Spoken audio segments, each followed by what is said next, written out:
Okay, I want you to do something for me right now. Stop what you're doing, unless you're driving. Please keep your hands on the wheel, but just mentally check in. Are you awake? It sounds like a trick question. It does, doesn't it? I mean, you're listening to this, your eyes are open, you're processing words. So the answer is obviously yes. Of course.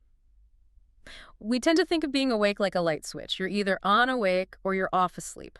Simple binary. Yeah, that is the standard operating model for, well, for almost everyone. It's Yeah. binary. And if you feel groggy or a little slow, you just assume the bulb is dim. Or the switch is flickering. Right, exactly. So you Yeah. grab a coffee and try to jam the switch back to the on position. Exactly. But what if that whole light switch model is completely wrong? Or at least, what if it's so simplified that it's actually hiding how your brain really works? Mm-hmm.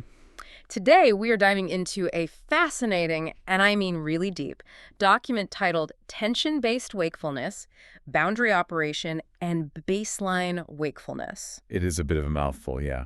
It sounds like an engineering manual for a robot, but the content, it completely reframed how I interpret my own day-to-day.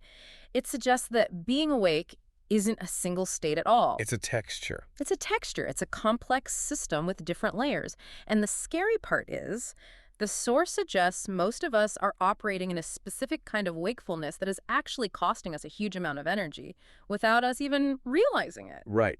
And this document is unique because it tries to do something very, very difficult. It tries to create a structural vocabulary for the subjective feeling of consciousness. For actual feeling. Yeah, it's not looking at REM cycles on a smartwatch or tracking hours slept.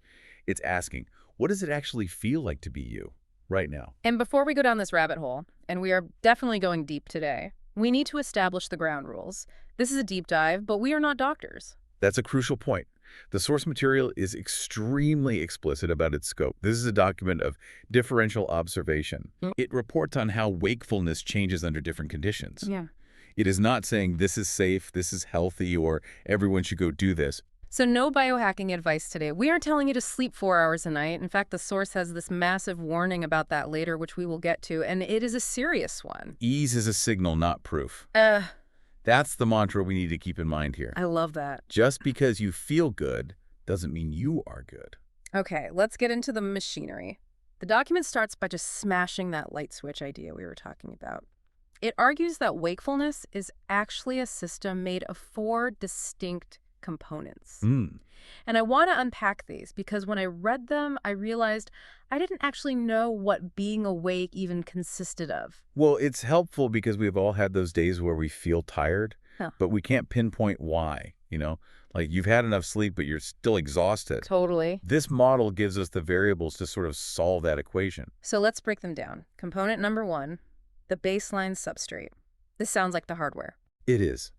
Think of the baseline substrate as your car engine at idle. You haven't pressed the gas pedal yet. Okay. This is your biological foundation, Yeah. your metabolic state, your brainstem arousal, your autonomic tone. If you're just sitting in a chair, staring at a wall, doing nothing, how's the engine running? Is it smooth? Or is it shaking the whole chassis? Exactly. That's a great image. Some days I definitely feel like a beat-up truck rattling at a stoplight. Okay, so that's the base layer. Component number 2 is operational mode. This is what you're actually doing. Thinking, focusing, writing an email, dodging traffic. This is where we usually feel tension. The RPMs. It's the RPMs of the engine. When you press the gas, you enter operational mode. I like that distinction. So I can have a really smooth idle, a good substrate, but I'm redlining the engine to get a project done. That's the operational mode. Exactly. Or, and this is where it gets tricky, you could be driving slowly, doing a simple task, but the engine is sputtering and misfiring because the substrate is off. Ah. 2 very different ways to feel tired. Very different. Got it. Okay, component 3. Boundary skill. This one fascinated me. It sounds like a superpower. In a way, it is. Boundary skill is the ability to navigate the edge between being awake and being asleep. It's about how slippery that slope is. Do you crash into sleep like a rock? Do you drift? Can you hover there? The nap skill. Nah. We'll talk about the people who are masters at this in a minute. And finally, number 4, resilience or recovery. This is the suspension system. If a loud noise startles you or you get a stressful Slack message from your boss, How long does it take for your system to return to that baseline idle? Right. Do you stay revved up for hours or do you just bounce back instantly? Exactly. So when we say I'm awake, we're actually describing a cocktail of these four things mixing together. And the big insight from the source is that most of us are stuck in a specific cocktail called tension-based wakefulness. Correct. And this brings us to what I think is the most important economic lesson of the entire document. Economic! I thought we were talking about sleep. Energy economics. The source argues that tension, that feeling of effort or activation, isn't inherently expensive. Wait, hang on. I usually think of tension as bad. Stress, tightness, anxiety. That costs me energy. If I'm tense, I'm burning fuel. It feels that way. Mm-hmm. But the document makes a really subtle distinction. The cost of the tension depends entirely on the stability of your baseline. Okay, help me visualize this. Let's use the rowing analogy from the text, which is really the best way to understand this. Imagine you are rowing a boat. The act of rowing, pulling the oars, the muscular tension, that's your operational mode. So yeah, I'm rowing. I'm working hard. Now look at the water. If the water is perfectly glass smooth, that's a stable metabolic baseline. Rowing is actually quite easy. The boat glides. Right. You put in a little tension, you get a lot of movement, the cost is low. But if the water is choppy? If the water is a storm, metabolic chaos, sugar crashes, cortisol spikes, that exact same rowing motion becomes exhausting. You're fighting the water just to stay upright. You're using the same muscles, doing the same thing. You might be putting in the same effort, but the cost to your system is sky high. That is actually kind of relieving to hear. Because we often blame the activity, don't we? We say, oh, this job is so hard, or this meeting is draining me. Right. We blame the rowing, but the source suggests maybe the meeting is fine, maybe the task is fine, but you're trying to row in a hurricane of metabolic instability. Wow. The source says, if your baseline is calm, activation costs very little. So the goal isn't necessarily to stop rowing. We have to work, we have to live, but to calm the water. Precisely. If you fix the substrate, the tension stops being so expensive. This sets up the two major phases described in the document. The author apparently went through a shift from one type of wakefulness to another. Let's talk about phase one. They call this boundary-operated wakefulness. This is a state that will sound very familiar to the hustlers out there, the people who pride themselves on functioning on very little sleep or who can power nap anywhere. I have a friend just like this. He can sit down on a park bench, close his eyes, be asleep in 30 seconds, wake up 15 minutes later, and go right back to coding. I've always been so jealous of it. Right. I need pitch black, a fan, and total silence. It seems like a gift. The source calls this high boundary skill. Mm. In this state, the person is living very, very close to the hypnagogic state. Hypnagogic. That's the state right before you fall asleep, right? The trippy part. Yes, that floaty area right before deep sleep. You know when you're drifting off and you hear a random voice or see a flash of light? That's hypnagogia.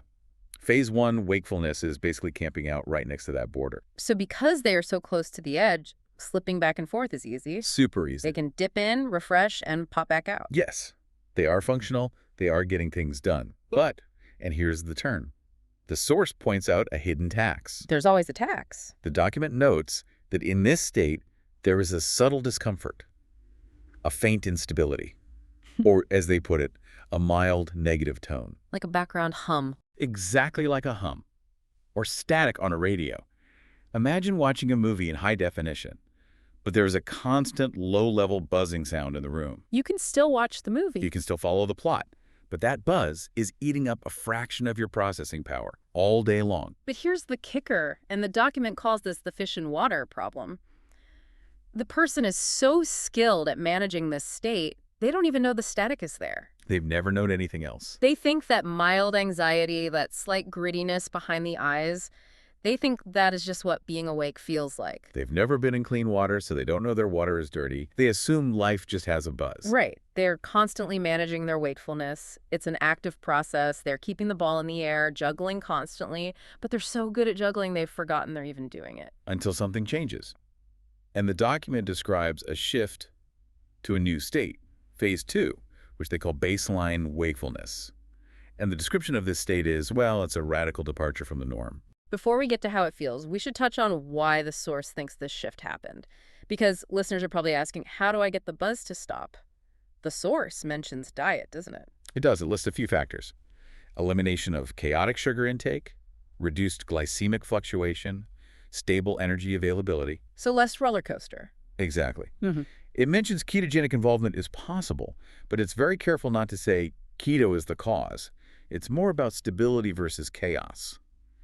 Calming the water so the boat stops rocking. Okay, so the metabolic storm calms down. What happens to the wakefulness? The source uses words like clear, thin, and transparent. And transparent is the key word here. That's such a weird word for a feeling. I know what a transparent window looks like, but a transparent feeling? Well, let's use that window analogy. In phase 1, that tension-based state, the window of your mind has a layer of dust on it, maybe some smudges. Yeah. You can see through it, but you're also always aware of the window. You feel the effort of seeing. Yes, you feel the static.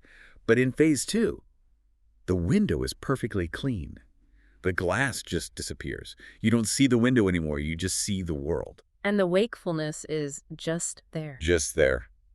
The source says, wakefulness appears to be present without being actively produced. Hmm. That was the light bulb moment for me. In phase 1, you're rowing to stay awake. You're pushing. In phase 2, you just You give it like noise-canceling headphones. Yeah. You put them on, Yeah. and suddenly you realize how loud the airplane engine was. Oh. You didn't even notice the roar until it was gone. Yeah. That's the transition to phase 2.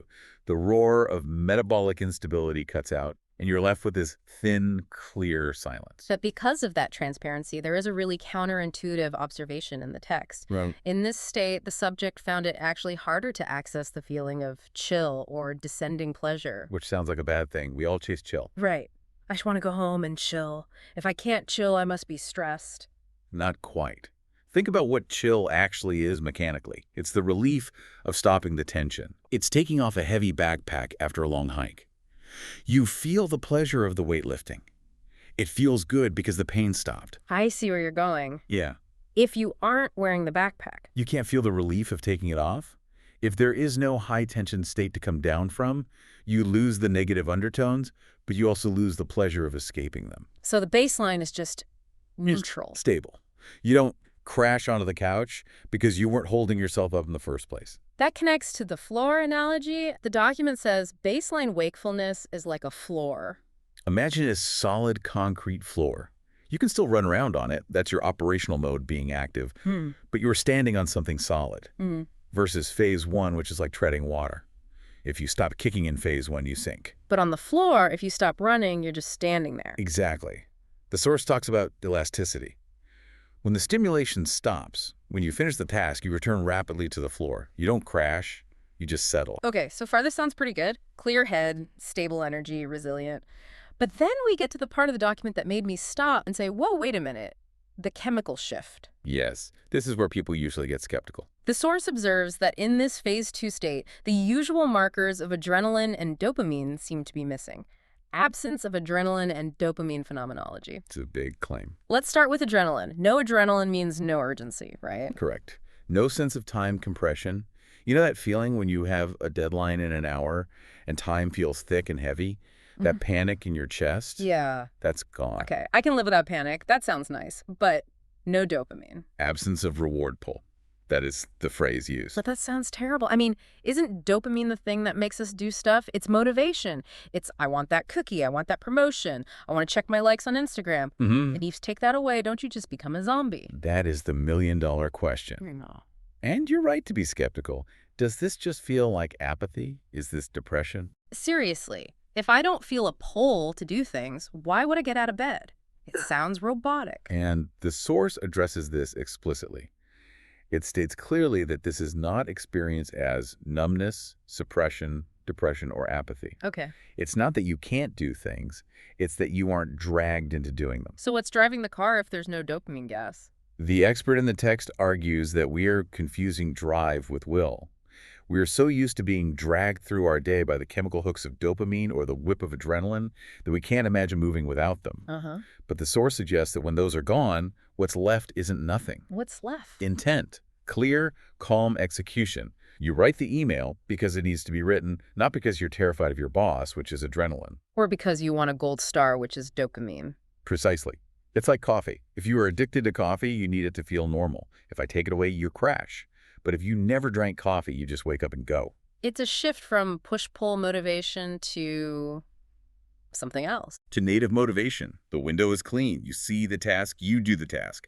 No drama. I guess that makes sense. It's efficiency without the emotional roller coaster. But I have to admit, I'm so used to the roller coaster, I'm not sure I'd know who I was without it. And that's the identity aspect of this. We identify with our stress. We identify with our cravings. Losing them feels like losing a part of ourselves, even if that part was expensive to maintain. Now, speaking of expensive and dangerous, we have to talk about Section 7. Because up until now, this Phase 2 sounds like the promised land. Clear head, efficient, no stress. But the document throws up a massive red flag. A massive flashing red light. It discusses short sleep and subjective ease. The subject in the document was apparently sleeping much less, maybe 4 or 5 hours, but feeling totally fine. No brain fog, no tiredness. And I think most of us would say, sign me up. I want 20-hour days. And the source says, Stop. Do not interpret feeling fine as being safe. Ease is a signal, not proof. That is the line to tattoo on your forehead. Just because you don't feel the damage doesn't mean it isn't happening. It's like a biological credit card. Exactly. Or think of it like the check engine light in your car. Phase 2 effectively unplugs the bulb for the check engine light. The light is off, the car runs smooth. But that doesn't mean the oil isn't low. That is terrifying, because usually pain or tiredness is the signal to stop. I'm tired, I should sleep. If you take away the tired feeling. You might just keep going until something breaks. The brain is very good at masking depletion, especially if that metabolic noise we talked about is gone. If the water is calm, you might not notice the boat is leaking until you sink. So a person might be operating on 4 hours of sleep, feel totally lucid, transparent wakefulness, but their cellular repair processes are shut down. Their brain isn't clearing out toxins. And they wouldn't know until they crashed hard months later.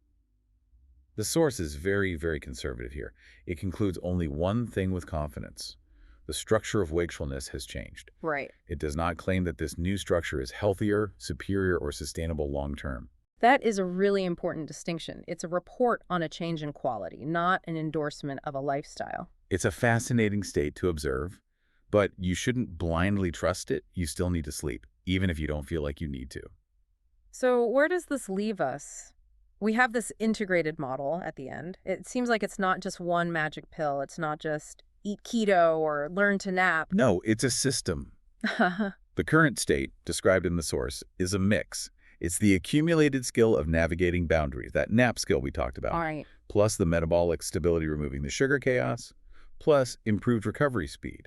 It's all of them working together. And I think that's the biggest takeaway for me. We shouldn't look at being awake as this territory we have to defend with coffee and loud music and stress. It's a dynamic system that we can actually tune. It shifts the paradigm from optimization, how do I crush more work, how do I sleep less, to observation. Yeah. The source suggests a stance of curiosity. Avoid fixation or justification. Just watch what happens. Instead of trying to force a state, just observe the differences. Notice the texture. Exactly. It really makes you think about your own day. I mean, listeners, try this for a second. Think about how you feel right now. Is there a hum?